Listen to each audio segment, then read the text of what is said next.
Sekarang kita fokus pada dosa mortal supaya kita tahu seperti apa dosa mortal. Ini poin ketiga sekarang.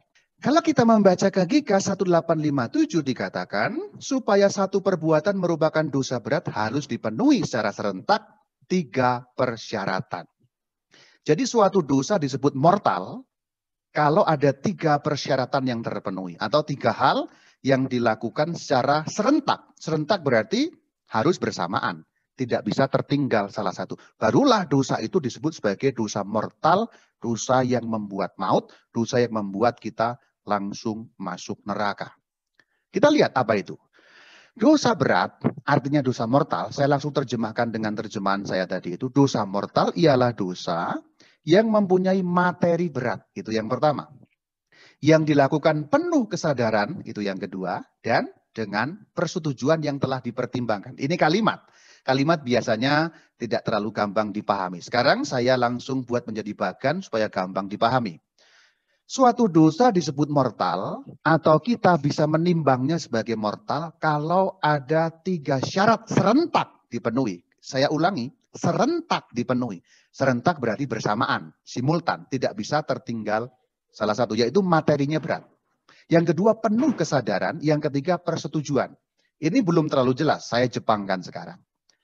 Dalam bahasa Jepang, saya mengkalimatkan dosa disebut mortal kalau perihalnya jelas berat. Perihalnya itu adalah materinya itu berat.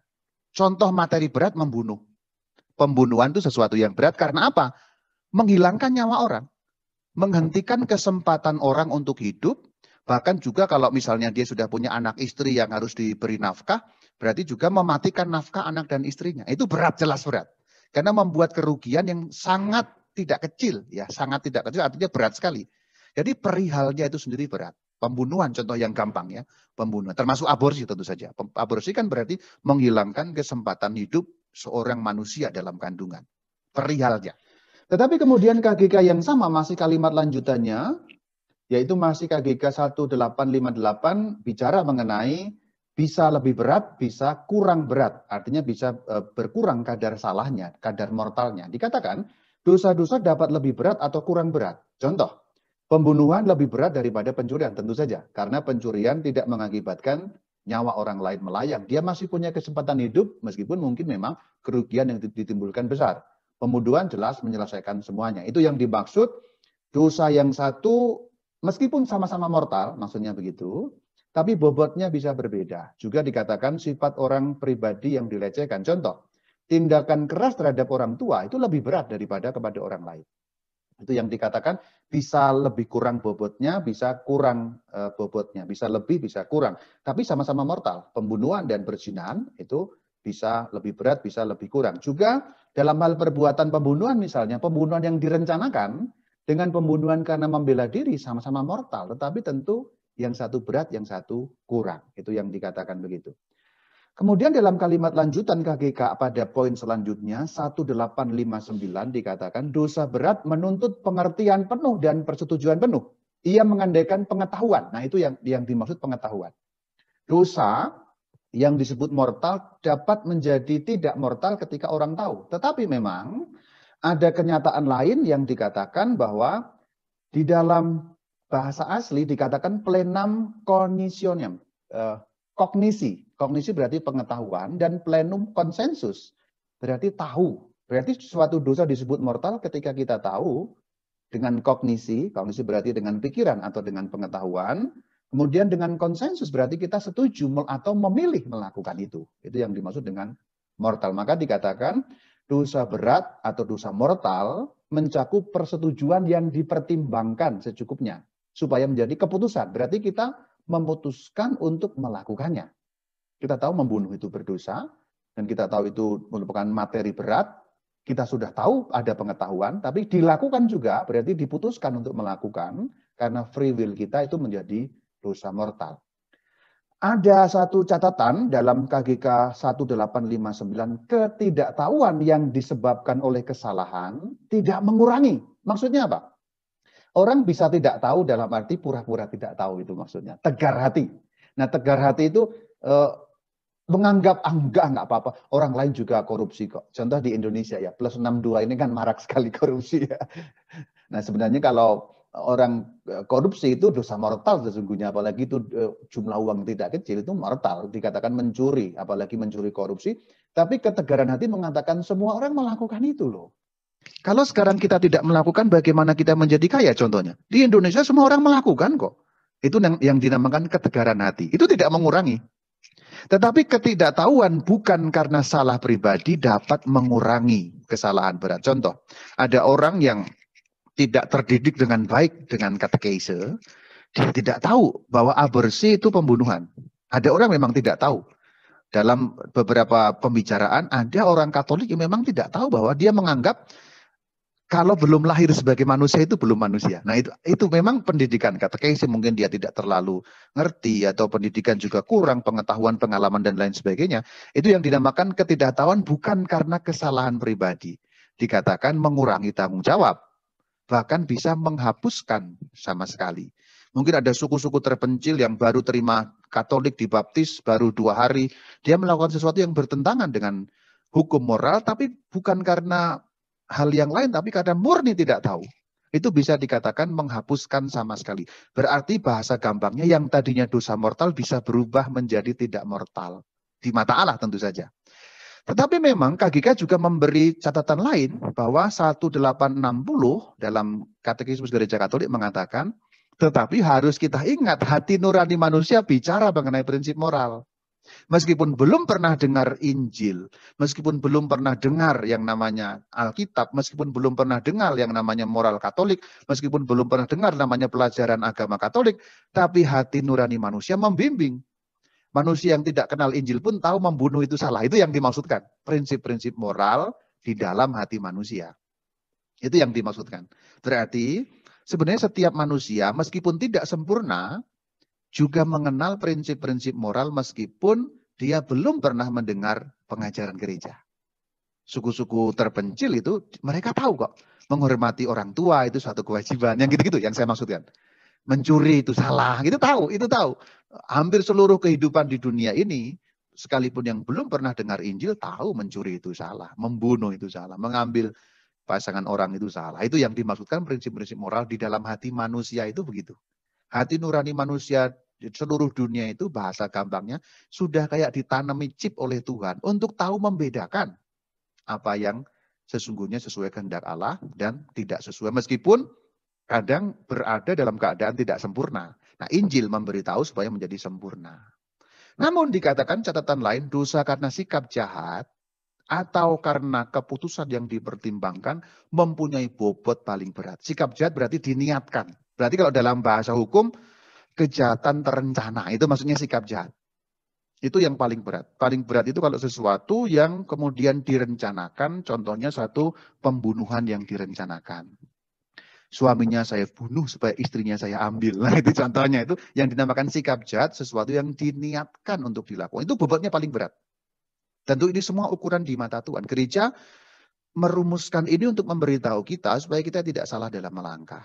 Maka di dalam KGK 1861 dikatakan, kalau dosa mortal tidak diperbaiki, melalui apa? Melalui penyesalan dan pengampunan ilahi. Di bagian terakhir nanti akan saya jelaskan, yaitu melalui sakramen tobat. Dosa mortal menyebabkan kematian abadi di dalam neraka. Jadi Gereja Katolik bicara dengan sangat jelas bahwa dosa mortal yang tidak diperbaiki, maksudnya dosa mortal yang tidak disesali, dosa mortal yang tidak dimohonkan pengampunan, membuat Anda mortal, modar di dalam neraka.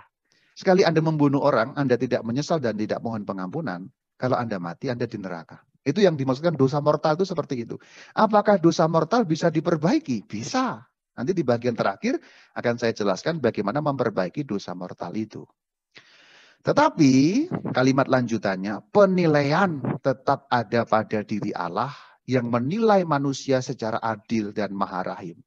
Maksudnya apa? Ini semua tadi itu penilaian manusia yang diberikan melalui pengajaran gereja. Sebagai rambu-rambu jalan untuk kita. Untuk mengetahui, oh itu mortal, itu tidak. Tetapi begini loh maksudnya.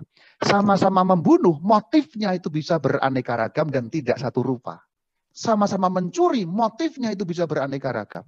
Dan hanya Allah yang tahu motif itu, karena motif tersembunyi dalam hati manusia. Bahkan hukum positif pun, hukum negara pun tidak bisa mengenali motif dengan yang paling dalam kan. Karena cerita mengenai manusia itu kan kompleks. Tidak sesimpel cerita film saja pun kalau yang canggih kan kompleks. Manusia itu segala macamnya kompleks. Maka sama-sama pembunuhan contohnya bisa sangat berbeda. Kalau manusia melakukan pembunuhan kemudian dia mati, apakah dia pasti masuk neraka? Karena dia melakukan dosa mortal lalu dia mati. Dalam pandangan kita sebagai manusia begitulah yang diajarkan gereja. Tetapi siapa yang tahu di dalam hati yang terdalam, motifnya, situasinya, lingkungannya, keadaan fisiknya, keadaan psikisnya. Siapa tahu dia terguncang menjadi bahasa gampangnya setengah gila, tidak terkontrol, kan berbeda sekali dengan orang yang membuat keputusan secara normal, wajar, dan waras. Nah ini, kita tidak tahu manusia sampai ke titik yang terdalamnya. Maka gereja Katolik mengajarkan melalui KGK 1861, bagaimanapun kita harus menyerahkan penilaian mengenai itu semua pada keadilan Allah dan kerahiman Allah yang menilai manusia tidak hanya dari faktor yang terlihat, tapi dari faktor yang terdalam, jiwa, termasuk juga dalam dirinya itu ada apa, itulah Allah. Jadi ini mau memberi kita batasan, kita bisa tahu hal-hal yang umum. Ya, hal-hal yang umum yang dimaksud mortal itu yang ini. Tetapi hal yang lebih khusus dan rinci, tiap pribadi hanya Allah yang mengetahui. Jadi itu keterbatasan kita, bukan berarti kita bisa mengadili orang lain dengan seenak kita, itu pasti neraka, nggak bisa. Itu yang dimaksudkan dengan keterangan tambahan klausul dalam KGK 1861 itu. Jadi tidak bisa, kemudian wah dia habis berzinah terus mati, berarti neraka ya Romo? Ya nggak tahu, karena yang tahu Allah. Itu loh, itu maksudnya seperti itu, bahasa gampangnya. Kemudian di dalam KGK 1862 dikatakan dosa ringan dilakukan kalau materinya berat tapi tanpa pengetahuan penuh dan tanpa persetujuan. Ingat bagian awal tadi. Dosa mortal disebut mortal kalau tiga hal ini serentak. Halnya berat, materinya berat, orangnya tahu dan orangnya memilih melakukan itu. Tetapi karena kalau orangnya tidak tahu, berarti dia tidak bisa melakukan pemilihan dengan benar kan? Maka yang mortal itu menjadi venial. Karena orangnya nggak tahu bahwa itu sesuatu yang secara hukum salah, secara gereja salah, secara perintah Tuhan juga salah. Karena bisa saja orang tidak tahu mengenai sesuatu yang berat. Jadi dosa mortal kalau orang yang nggak tahu memilih nggak bisa karena dia nggak tahu, maka tidak bisa membuat keputusan untuk memilih dan seterusnya. Sehingga berubah menjadi dosa venial. Kemudian bagian terakhir dari dosa mortal digarisbawahi di dalam KGK 1856. Dosa mortal itu bisa diperbaiki dengan sakramen pengakuan. Maksudnya, kalau kita telah melakukan dosa mortal, berarti kita bahasa gampangnya terputus dari hubungan dengan Tuhan, masuk neraka. Tetapi kalau kita kemudian mengakui itu, menyesal, mohon ampun kepada Tuhan, maka kita dihubungkan kembali dengan sakramen pengakuan. Maksudnya, kalau kita telah melakukan dosa mortal, berarti kita bahasa gampangnya terputus dari hubungan dengan Tuhan, masuk neraka. Tetapi kalau kita kemudian mengakui itu, menyesal, mohon ampun kepada Tuhan, maka kita dihubungkan kembali. Jadi sakramen tobat itu sebenarnya bahasa gampangnya apa? Begini, sakramen tobat itu bahasa gampangnya adalah kita yang sudah mencabut hubungan itu sehingga listrik kita padam, mohon agar Allah menghubungkan kembali. Karena yang bisa menghubungkan kembali hanya Allah. Kita hanya bisa mencabut. Nah kita kalau bertobat itu mohon Tuhan, saya menyesal sudah mencabut hubungan tadi sehingga saya mati. Tolong please saya dihubungkan kembali dengan sumber hidup yaitu Engkau. Maka Tuhan mengatakan aku mengampuni. Tapi pengampunan itu terjadi kalau kita mohon. Dan mohon itu terjadi kalau kita menyesal. Dan namanya bertobat, maka sakramen tobat. Berarti sebenarnya sakramen tobat itu kita menyesal telah berdosa, mohon Tuhan mengampuni. Nah kalau Tuhan sudah mengampuni kita dihubungkan kembali. Lalu hidup. Jadi sebenarnya itulah sakramen tobat. Kita menyesal dan mohon agar Tuhan menghubungkan kembali supaya listrik kita hidup. Dosa venial itu dosa ringan apabila apa materinya tidak berat, kecil-kecil lah. Ya Anda mencubit teman, ya mencubit itu kemudian sakit, ya dosa enggak itu? Ya dosa karena jahat. Tapi kecil, materinya tidak berat, tidak membahayakan nyawa, tidak sesuatu yang fatal, tidak menghentikan hidup orang dan sebagainya. Hal-hal yang kecil-kecil itulah itu. Yang sehari-hari kita lakukan sebagai suatu kesalahan, Saya berdoa terus ketiduran. Seperti itulah kira-kira ya. Jahil, kentut di muka teman, jahat enggak? Itu jahat, itu dosa. Tapi materinya tidak berat. Nah, itu yang dikatakan KGK 1862 di sana. Itu akan memperlemah yang tadi saya katakan dengan gambaran, listriknya menjadi terganggu tapi tidak mematikan. Maka dikatakan memperlemah kebajikan ilahi, menghalangi jiwa untuk maju. Kemalasan atau kita doa tertidur kita nggak perbaiki ya untuk sulit untuk maju. Maka KGK 1862 mengatakan dosa venial menghalang-halangi jiwa untuk maju, untuk melakukan kebajikan atau kebaikan yang bersifat moral. Itu akan mengakibatkan siksa dosa sementara. Ini hubungannya dengan purgatorium. Saya juga membahas juga di purgatorium di channel YouTube Katkit, silakan nanti Anda lihat itu. Tetapi juga hati-hati bahwa catatan dalam KGK 1862 mengatakan dosa ringan kalau tidak disesali mempersiapkan kita untuk dosa berat. Jadi bahasa Indonesia yang sedikit-sedikit lama-lama menjadi buk itu betul. Kalau bertumpuk, bisa lama-lama mempersiapkan kita untuk melakukan sesuatu yang lebih besar, lebih berat, lebih mortal. Karena apa? Kebiasaan berdosa. Lama-lama kan menjadi kebal. Ya itulah yang akan terjadi. Lalu ini yang sudah dijelaskan di awal, rumusannya saja sekarang, dosa venial tidak memutuskan perjanjian dengan Allah. Ia dapat diperbaiki secara manusiawi. Kenapa? Karena setiap kali Anda merayakan Ekaristi dan Anda melakukan ritus tobat, dosa venial Anda hilang. Dan diperbaiki secara manusiawi bisa. Tapi kalau dosa mortal tidak bisa. Artinya membutuhkan Allah yang menghidupkan Anda kembali, bahasa gampangnya membuat Anda nyolok kembali ke itu. Nah, itu nyolok kembali yang bisa mencolokkan siapa? Ya hanya Allah. Tapi kalau dosa venial bisa diperbaiki secara manusiawi. Kalau kita tekun lama-lama kejelekan itu hilang, lalu menjadi baik. Itu maksudnya begitu. Lalu sudah juga diampuni lewat apa? Ritus tobat di dalam sakramen Ekaristi, yaitu pada bagian awal Kyrie eleison itu loh. Saya mengaku ya. Itulah yang terjadi dengan dosa venial. Epilog bagian terakhir. Di dalam Alkitab dikatakan kalau dosa menghujat Roh Kudus tidak mendapat ampun. Nah ini yang saya katakan ada dosa yang tidak diampuni. Dalam KGK 1864 dikatakan, tetapi apabila seseorang menghujat Roh Kudus, ia tidak mendapat ampun selama-lamanya, tapi bersalah karena berbuat dosa kekal. Apakah ada ayatnya? Ada. Kita lihat Matius 12 ayat 31 dan 32. Segala dosa dan hujat manusia akan diampuni, tetapi hujat terhadap Roh Kudus tidak akan diampuni. Itu sendiri dikatakan oleh Tuhan, saudara-saudari. Matius 12 ayat 31 dan 32. Dikatakan, jika ia menentang Roh Kudus, ia tidak akan diampuni. Di dunia ini tidak, dan di dunia yang akan datang pun tidak. Artinya memang ada sesuatu yang tidak terampuni. Lalu juga dalam Lukas, ya, Lukas 12 ayat 10. Setiap orang yang mengatakan sesuatu melawan anak manusia akan diampuni. Tetapi barang siapa menghujat Roh Kudus, ia tidak akan diampuni. Inilah dosa yang tidak diampuni. Artinya apa? Gereja Katolik membuat artinya. Jadi kalau Anda membaca Lukas 12 ayat 10 dan juga Matius 12 ayat 31 sampai 32, artinya ada di KGK 1864. Ini artinya, saya bacakan. Kerahiman Allah tidak mengenal batas, tetapi siapa yang dengan sengaja tidak bersedia menerima kerahiman Allah melalui penyesalan, ia menolak pengampunan dosa dan keselamatan yang ditawarkan oleh Roh Kudus. Jadi sebenarnya menghujat Roh Kudus dalam Lukas 12 ayat 10 tadi itu artinya adalah bagian terakhir dari 1864, tidak bersedia bertobat sampai pada saat kematian. Itu yang dimaksud dengan menghujat Roh Kudus. Jadi menghujat Roh Kudus adalah orang yang berdosa mortal tapi sampai detik ajal pun tidak mau bertobat. Pokoknya ini sesuatu yang sampai detik-detik terakhir ia tidak mau menerima, menolak pengampunan, atau dalam bahasa gampang tidak bertobat sampai ajal. Itu yang disebut dosa menghujat Roh Kudus.